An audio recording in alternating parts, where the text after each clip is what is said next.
what is your name? Layla Tanabi, What instrument do you play? clarinet, How long have you been playing clarinet for, Layla? 5 years. 5 years, alrighty. Here at PSAP, what are some of the fun opportunities that you've had through the band program? I've gotten to go on the jazz trip to Cincinnati, and I've also gotten to go to nationals in Indianapolis. Nationals for what? Marching band. Oh, for marching band. Okay, thank you. What are some of the kind of extracurricular activities that you can have through band? Jazz band, marching band, winter guard, winter percussion. Alrighty. Thank you so much, Layla.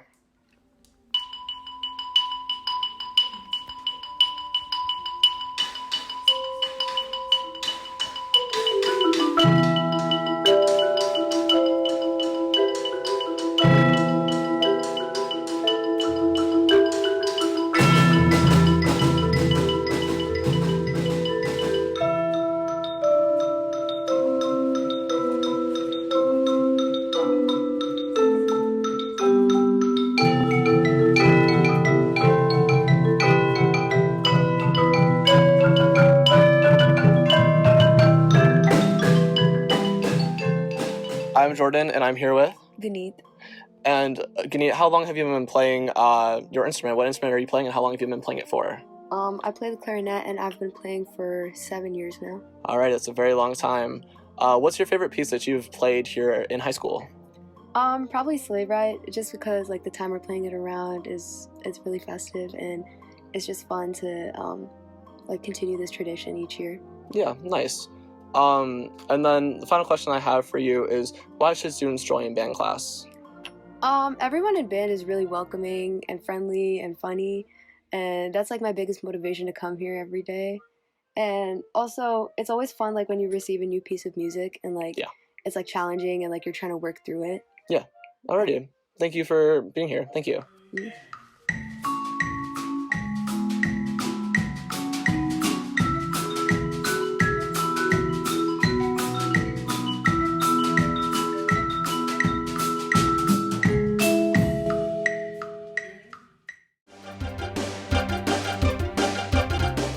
Hi, I'm Ophelia Toby, and we are here at the Ping Pong Club.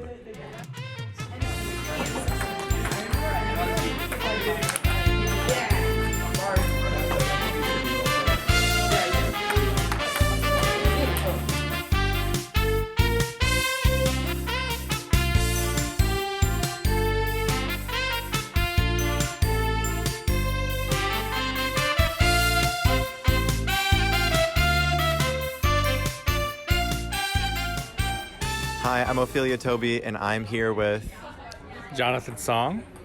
So, how long have you been running the Ping Pong Club? This is my first year running the club. Okay, and what would you say the general experience of the club has been like?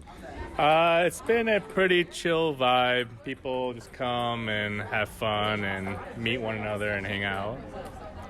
All right, cool. And what would you say is the general skill level needed to join the club? We have skills all over. So we have people who've been playing for years, whose parents are professionals, and we have students who are just brand new to the game. So anyone from any experience can come and play. All right, very cool. And when does the club meet, and can anyone join? We meet every Tuesdays in the Salem Upper Commons from 2:40 to 4 o'clock, and anyone is welcome to join. All right, very cool. Thank you.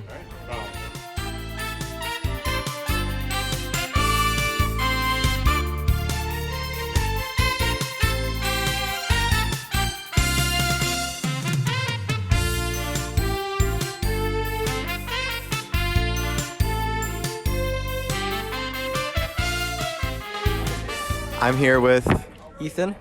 Sam. So how long have you both been in the ping pong club? I've been in ping pong club for all of my time at the park, so 3 years.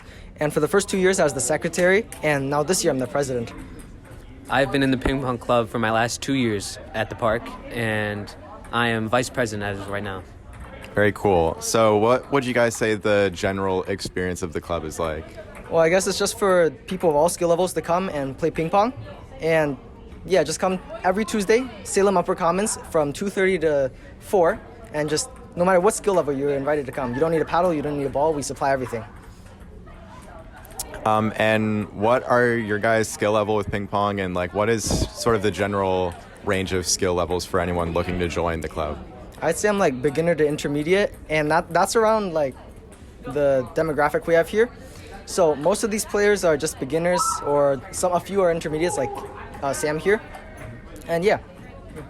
So you're an intermediate. Have you had any experience with ping pong outside of the club? Yes, I have. I am in the MTTA, Michigan Table Tennis Academy, and I became vice president in hopes of being able to teach everyone here a little bit more about it if they want to get better. All right, very cool. Thank you, guys.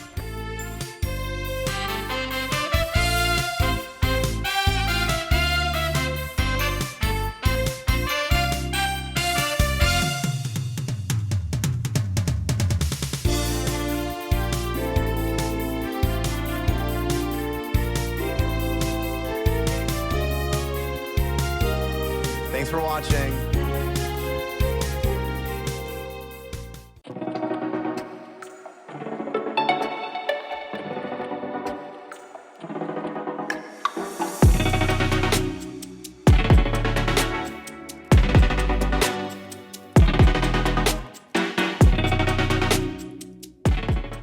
Hi, I'm Ryan, and I'm here with Dean Roberts, 10th grade. And we're going to ask him a few questions. So, what's your favorite part of this club? Well, quite frankly, it's the people, you know? Everyone's playing games and having fun, but I think the biggest part is everyone stands up, talks with everyone else, makes, quite frankly, really stupid jokes, and that's the best part. Yeah, and when did you join the club, and how did you hear about it? I joined 2 years ago. I looked online, actually. Initially, there wasn't posters, but there's like an online list of clubs, and I joined, and I sort of kickstarted it growing again after COVID. Nice, very cool. Thank you very much. Oh, you're welcome.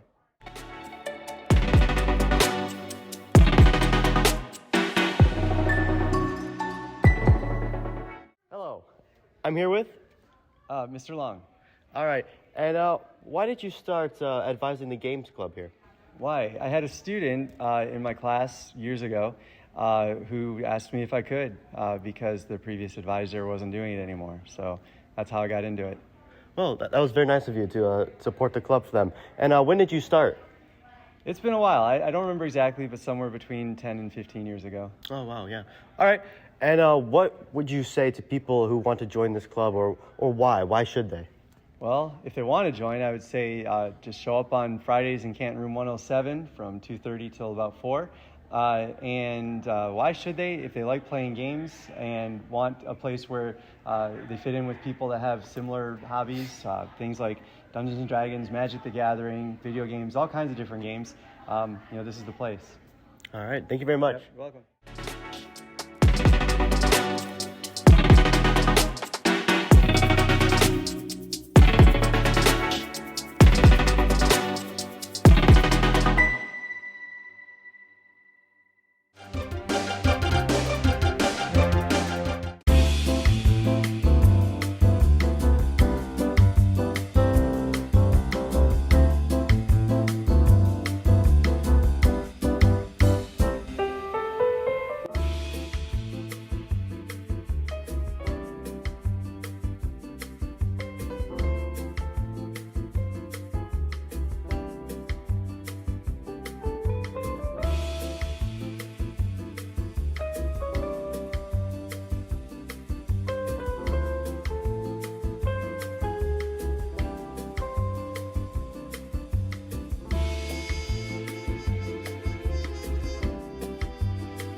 And how long have you been in HSC? I've been in HSC for this school year, and I'm planning on doing both semesters. And what are you looking forward to most about the feast? Getting time to spend with all the friends that I made this year. And why should more people take HSC as a class? It's a great way to learn about different people from different backgrounds. Thank you. My name is Grace Redpath. And how many years have you been in HSC? This is my first year, actually. And what do you look forward to most about this feast? I think meeting everyone from all the classes, because I'm in HSC art, but there's also like HSC food, so we get to meet a bunch of different kids. And why should more people take HSC as a class? I think I feel like it's nice because throughout the day you're really focused on like academics, but this kind of like takes you out of that. I don't know.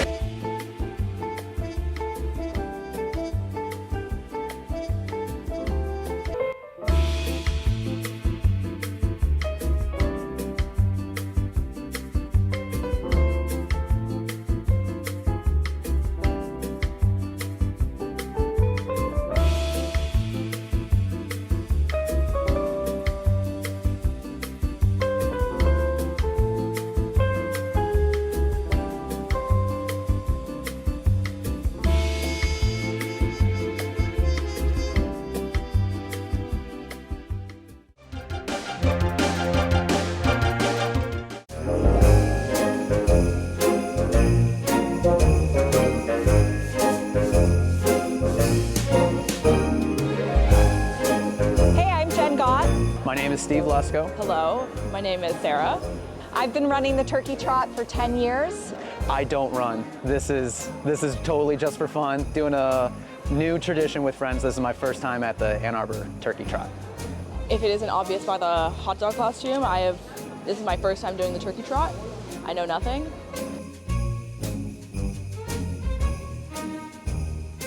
My favorite part of it is the enthusiasm of all the people running next to me. This year, I am so thankful for my family, friends, and my health. I am most thankful for the close friends that I've developed over the last 15 years that are also my bandmates, and there's no one else I would rather go through this life with. What am I thankful for?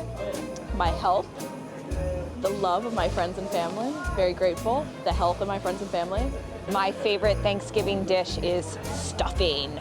My favorite food is stuffing, and I stuff myself every year completely to annihilation. My favorite Thanksgiving food? Ooh, I'm a stuffing person, yeah.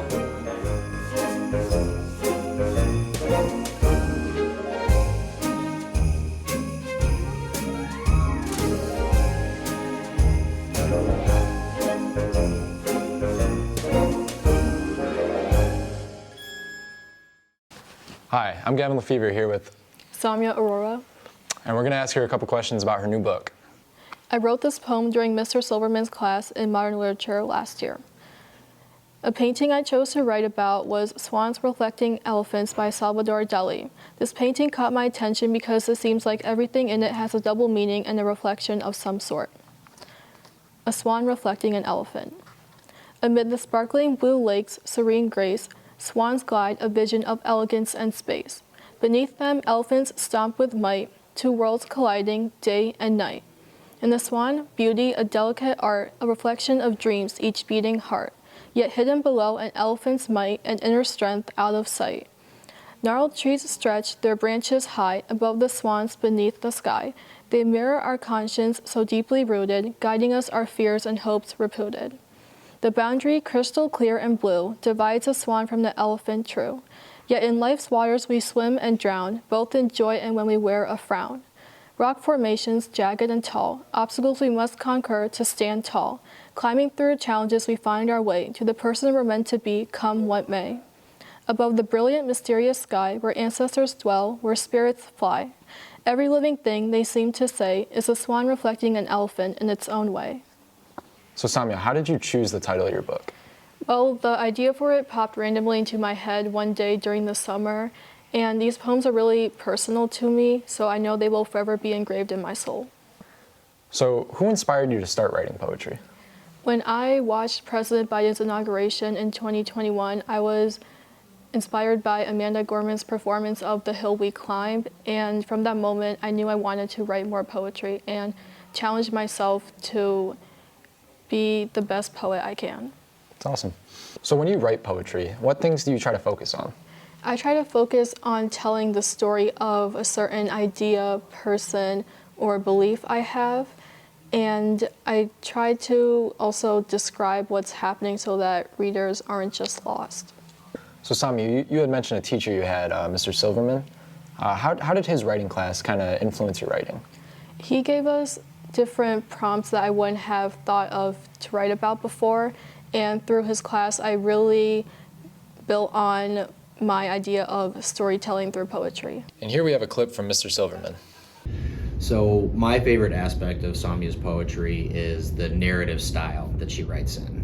Lots of poetry is filled with sensory imagery, things that you can see, hear, smell, taste, touch, and celebrating the beauty in that. Saumya tends to take a different approach and tell stories through her poetry about her own experiences, and that's what I've always encouraged my students to write anyway, is write what you know, and that's always been your own experience. You know that better than anybody. To be mentioned in the acknowledgments, certainly it's a very proud, honorable moment. I'm very, very happy to be able to say I played at least a small part in Saumya's journey of writing this book. Mostly it's just a very warm teacher moment to keep me coming back for years to come. So what inspired you to write a poem about your friend Arbor? Arbor is one of my closest friends, and the way our friendship started was something out of a terrible thing, which was the lockdown that PSUB went through 2 years ago. But through a partner quiz, we became best friends, and I wouldn't have it any other way.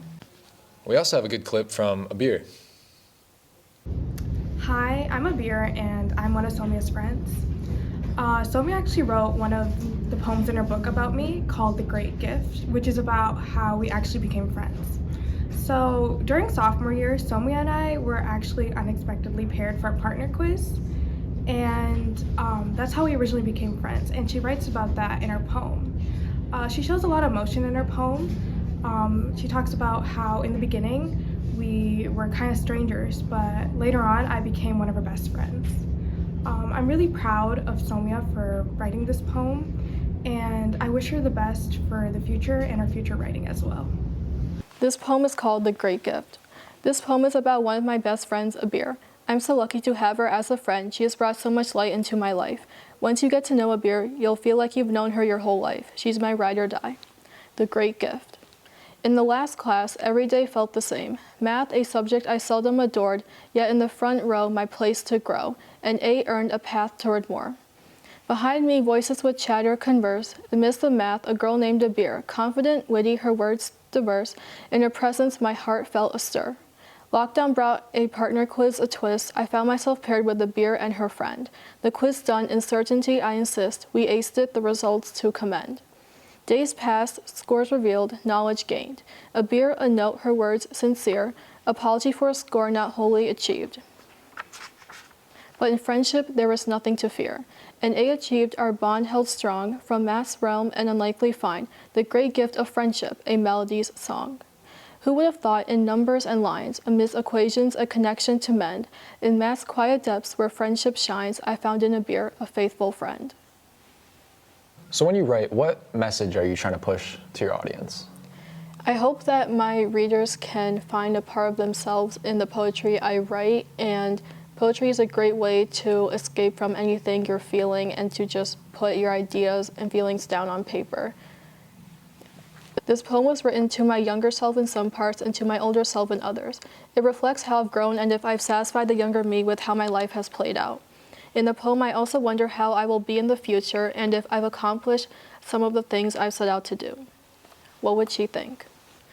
What would she think if she saw me now? Would she be in awe and say it was impossible somehow, or a dream realized, a miracle come true, a testament to the things that she once knew? What would I say to myself a decade from now? Did we adopt a dog, loyal and smart? Did we brave through college with grit and might and travel the world in Epcot's light? I hope I haven't let her down. Her future's bright, no need to frown. She meets new souls, makes friendships grand. Each poem she writes, a masterpiece planned. An advocate for human rights, she sings, she composes, her music takes flight. Becoming a woman, strong and free, this is the person she's meant to be. A decade has passed, and my content at last. Wait, younger me, there's more to say, you see. Yes, Disney still holds my heart's key.